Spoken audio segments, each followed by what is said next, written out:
He wasn't born a god, but somewhere between the blood and the fire, we made him into one. Doomguy is no longer just a man. He's a myth.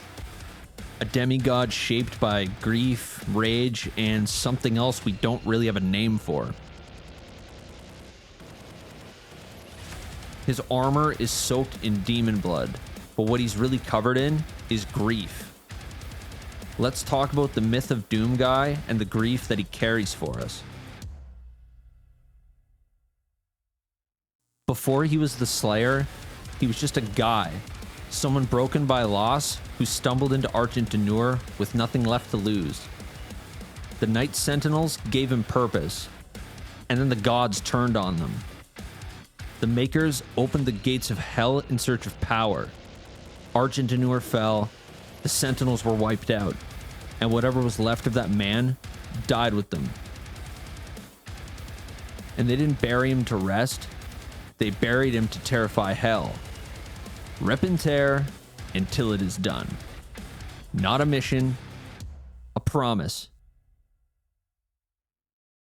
Hell gave him a name, Doomslayer.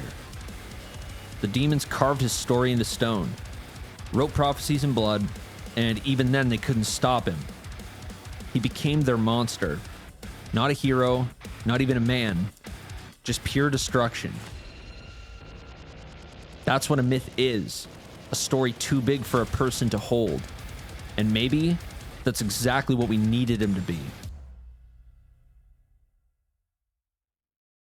There are days when you're just too exhausted to feel anything. Days where the anger just bubbles up and all you want to do is just scream. Break something or make it stop somehow. That's what Doomguy does. He doesn't cry. He doesn't explain. He just fights. He destroys the thing that's trying to destroy him. And in a world that makes us feel powerless, that really does mean something. He's all the rage we're told to stuff down, all the hurt we're told to hide.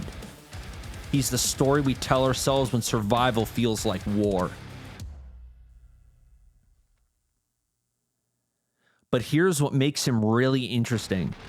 He's not just rage. He remembers. The lore mentions his fallen brothers, the Sentinels, and tucked away in his fortress, a little shrine to his rabbit, Daisy. He doesn't talk about it. He just keeps it there, like he's afraid to let it go. So maybe it's not that he feels nothing. Maybe it's that he feels so much that he just doesn't know how to stop. So he may have just started as just a character, but for a lot of us, Doomguy isn't just a power fantasy. He's a reminder that we can keep going, even when it hurts. The Doomslayer was born of blood, but we weren't. He became a myth so we could stay human, so we could hold on to the parts of ourselves that he himself lost, so we could borrow his rage when we need it the most.